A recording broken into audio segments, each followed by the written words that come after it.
Viewer discretion is advised. Hello, everybody. Welcome to Wrestling Tracks.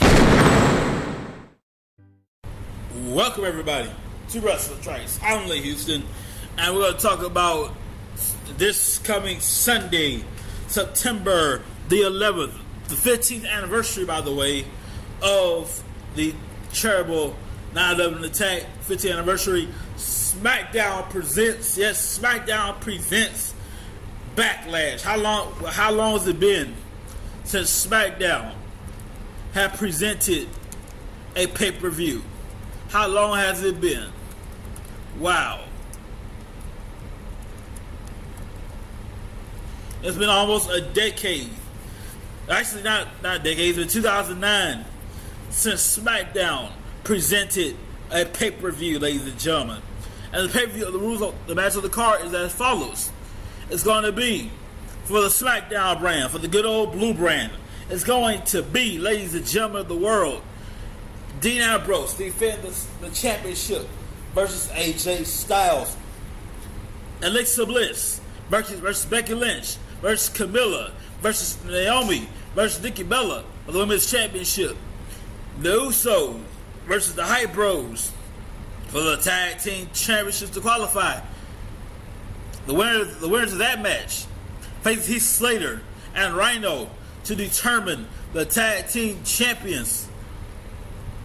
Randy Orton, there you go. Randy Orton takes on Bray Wyatt.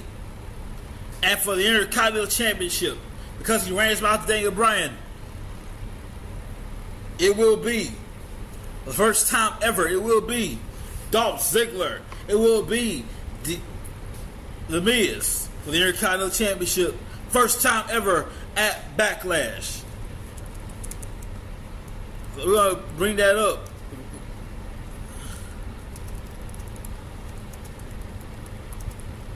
Why did The Miz defend his Intercontinental Championship? Well, listen to this. There's no gentle way to say it. To me, you wrestle like a coward. You wrestle like somebody who's afraid to get hit. I wrestle like a coward. You wrestle like a coward. I'm the one. If I were to create a wrestler who, to me, like embodies, like when I was an independent guy and I was thinking like, oh, okay, what's the soft WWE style? It would be that. WWE is transformed in the last. Hold on. You had your chance to talk.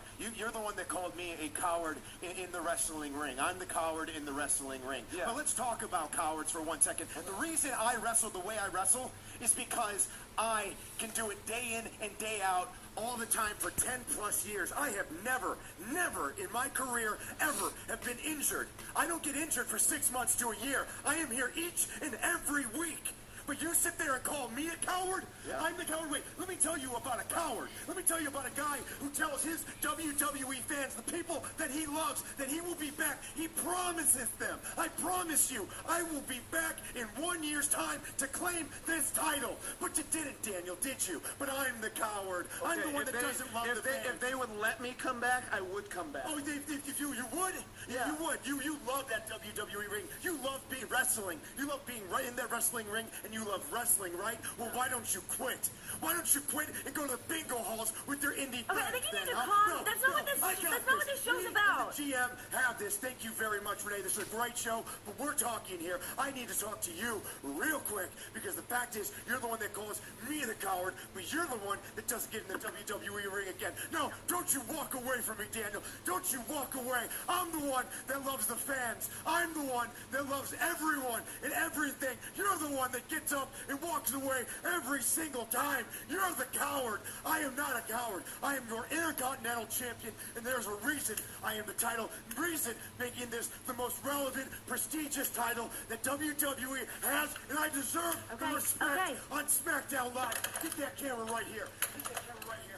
Understand that this is day 141 of the never-ending Intercontinental Championship World Tour, and I swear to you, I promise you, it will be the most relevant title on SmackDown Live. I could care less about those little kids on for the tag team titles and the Women's Championship and the WWE Championship. This is my show. My show. And I'm sick of all of you, my GM, sitting there criticizing me, calling me the coward. You're the cowards. I'm the one here day in and day out in that wrestling ring beating people up. Thank you very much.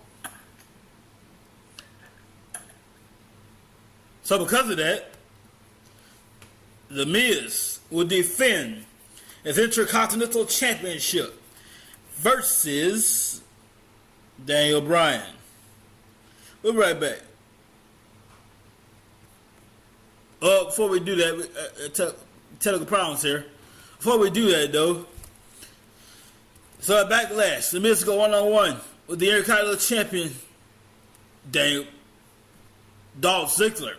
It will be Dolph Ziggler. It will be The Miz for the Intercontinental Championship. Ladies and gentlemen, very quick break. When we come back, we'll talk more about Backlash and so much more. And we are back, ladies and gentlemen, at Backlash. It will be Dolph Ziggler, The Miz. It will be Dean Ambrose, AJ Styles. It will be a six-pack women's championship. The Hype Bros versus the Usos. The winners of that match faces Rhino and Heath Slater. And if Heath Slater wins the whole tournament, not only gets championship gold, he gets the contract. A contract, baby, to become the SmackDown superstar. The Heath Slater, day in, day out, Heath Slater has been itching. He's been begging. He's been wishing, hoping, begging, wishing to be a SmackDown superstar player. And he'll get that chance. And he'll get that chance real soon at Backlash. Now as for Randy Orton. Well, Bray Wyatt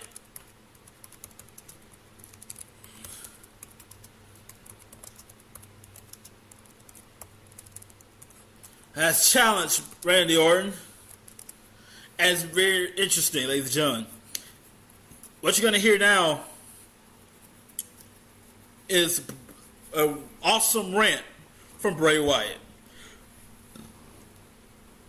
If you couldn't tell by the 10 staples holding my head together, I was in one hell of a fight Sunday night at SummerSlam against Brock Lesnar.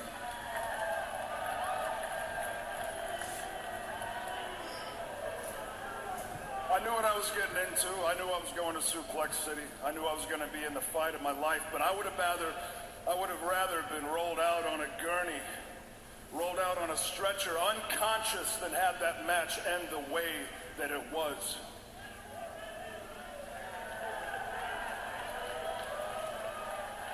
Shane McMahon thought that by intervening, he was doing the right thing.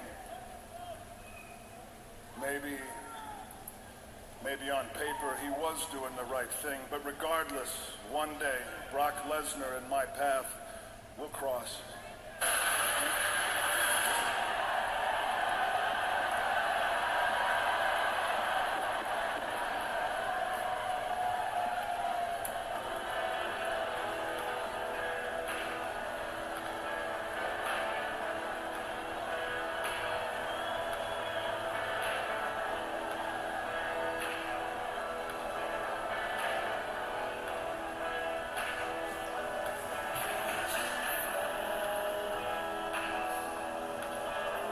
To you, yeah, and I saw the look in your eyes change, man, completely blank.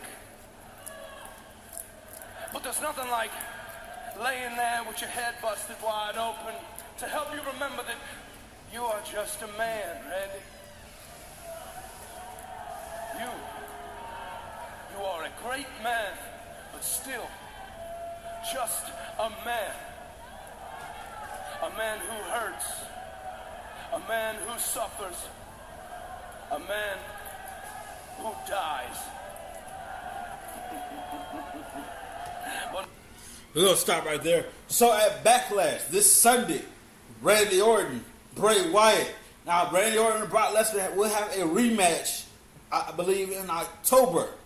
Unfortunately for us, it will not be televised. It'll be a house show. How stupid is that? Come on, man. That was a great match at SummerSlam. And that's the match. That was the main thing that saved SummerSlam. That match, Randy Orton, Brock Lesnar, that was the savior of SummerSlam. And you want to pay it exclusively to a house show. Come on, Shane. Come on. Whoever runs SmackDown, come on now. That's ridiculous. You watch the rest of that on YouTube.com. We'll post the video on Twitter.com as well. Randy Orton and Bray Wyatt promo. We'll post that in just a little bit. So, it will be Randy Orton, Bray Wyatt, AJ Styles, Dean Ambrose, six-pack women's match for the women's championship. The Usos, Hype Bros, where that match faces the Rhino and Heath Slater. John Cena, thank God he's out of the picture. This got nothing to do with John Cena. John Cena quit, thank God. What happened? Well, AJ Styles whooped John Cena's ass last week at SummerSlam. So, not last week, but Sunday at SummerSlam. So, what happens to John Cena now? John took his Never Give Up bracelet, took that armband, Never Give Up armband, laid in the middle of the ring, walked away. Some say John Cena is going to work on his show, American Grit, on Fox. Others say he's given up. I made notes. If you listen to any episode of Wrestling Tracks over the years, I am no John Cena fan. John Cena would not be sharing Christmas cards. He would not be at my house for Christmas dinner. I can't stand John Cena. I respect John. I just can't stand the buckets that he is. But I think John Cena is at home licking his wounds because the greatest in the world, AJ Styles, laid a beating on John that kind of reminded him of his trip to Suplex City years before at SummerSlam. So my humble opinion, John Cena, when you're done licking your wounds, go to Walmart, get you a set of nuts, put it on you, come back to work, and let's once again beat up John Cena. Well, we'll find out in the time to come. Well, that's our lunch break for tonight, for this afternoon. Enjoy your lunch break. We'll be right with you. There you go. Tomorrow night, Sunday night, Monday afternoon, live right here on Wrestling Tracks. Good night. Have a great lunch, everybody. See you next time. This is Jason.